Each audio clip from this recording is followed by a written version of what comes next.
mengenai timeline waktunya. Terus pada posisi kejadian itu nanti dihitung mundur, mungkin lebih spesifik nanti setelah proses ini mungkin kita bisa melihat bentuk perkembangan yang signifikan ya. Kita berharap juga karena saya yakin banget ini bisa terkuak siapa pelakunya ya. Bang, sejauh ini Bang, ini kan sudah berapa bulan juga ya sejak terjadi eksiden itu. Apakah ada seseorang yang mungkin dicurigai? Sudah ada yang diduga kemana? Ya kalau petunjuk-petunjuk apapun saya masih belum bisa tahu ya, karena kan ini proses pengembangan polisi kan sangat amat dia mempunyai cara bagaimana ya, sampai detik ini juga belum ada, kita juga belum menerima hal-hal yang menyangkut mengenai siapa pelakunya, petunjuknya siapa, yang diduga siapa. Ya nanti biar pihak polisian lah yang akan memberikan statement dan gambaran penjelasan seperti itu. Bang, ini kan bisa dibilang jatuhnya sudah meneror Kak Fitri ya. Dari Kak Fitri sendiri adakah penjagaan yang lebih tepat lagi untuk dirinya, atau hanya ya sudahlah kita lagi dari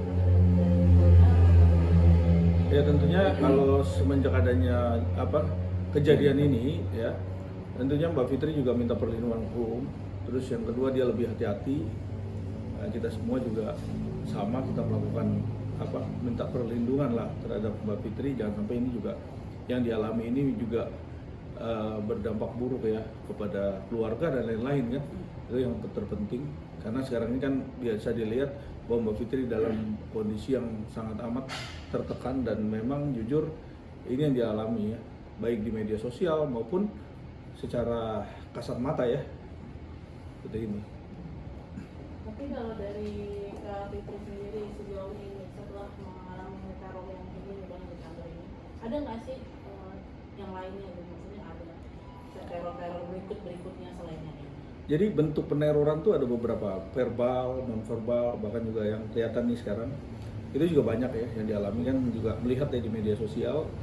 Nah ini kan masih dilihat, masih dianalisa, dilihat sampelnya, siapa yang melakukan, pelakunya siapa. Tentunya yang melanggar hukum dan unsur-unsurnya jelas untuk bisa dinaikkan di dalam proses pelaporan polisi, tentunya kita akan juga tindak ini kan. Jadi kita nggak ragu-ragu lagi untuk bisa menindak ya, karena dunia hukum ini harus secara konkret dan nyata kalau dia melakukan suatu tindak pidana.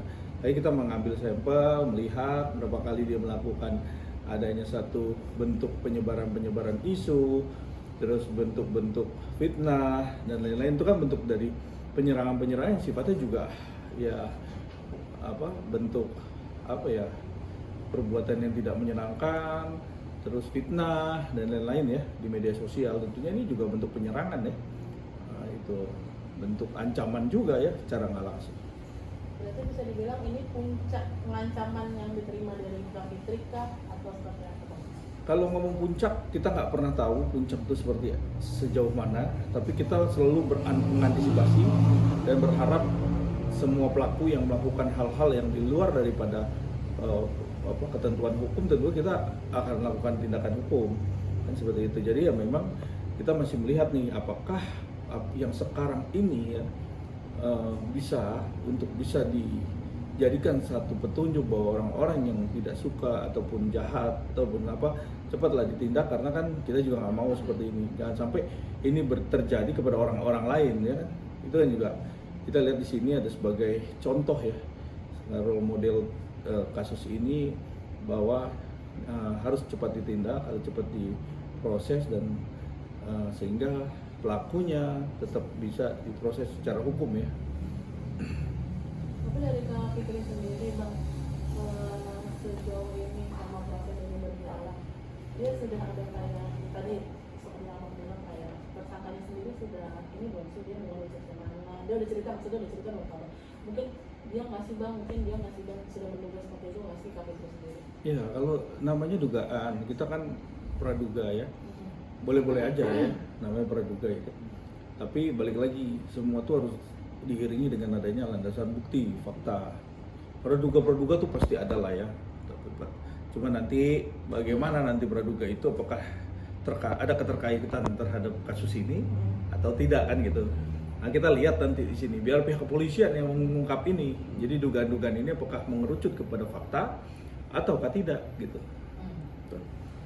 Mungkin setelah puslapor ini sendiri, apalagi dari kepolisian yang akan dilakukan? Tentunya puslapor ini adalah tingkat tertinggi dari proses investigasi, proses penyelidikan terhadap adanya satu dugaan penembakan ini. Nah ini tertinggi, jadi saya yakin banget bahwa polisi pasti akan bisa memberikan satu kepastian hukum siapa pelakunya, itu yang terpenting. Jadi jangan sampai ini kan sudah dilakukan secara mendetail. Ini bentuk pengancaman ini bentuk yang menurut kita sudah di media sosial sudah cukup ramai nih. Jadi kita menanti-nanti nih bagaimana nih prosesnya, apa hasilnya kan. Jadi itu. Biarkan pihak polisian, saya yakin 100% pasti bisa memberikan kepastian hukum kasus ini ya. Gitu ya. Pak Fitri kan sering banget melakukan pekerjaan di luar kota nih Pak. Kayak gini. Mau ada penambahan kayak dia harus jaga bodyguard kah atau gimana gitu. Ini kan di luar kota kan kita nggak tahu nih Pak, kalau mungkin lagi di Jakarta masih banyak penjaga-penjaganya dia atau security yang ada di rumahnya, di sini juga pun ada. Kalau di luar kota kan kita nggak tahu nih Pak, mana tahu orang yang jahat itu sampai ngikutin Kak Fitri kegiatannya kemana-mana, akan nambah bodyguard kah atau seperti apa untuk keamanan Memperkuat bodyguard? keamanan nggak? Jadi kalau untuk memperkuat keamanan, nambah bodyguard itu kalau dari Mbak Fitri sendiri masih berantisipasi, mungkin dari sisi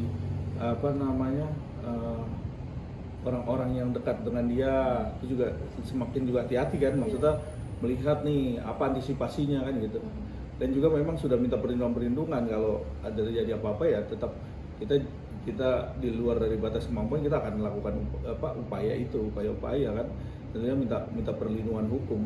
Kalau pergi pasti kan ada yang dampingin gitu kan, itu juga sudah saya sampaikan.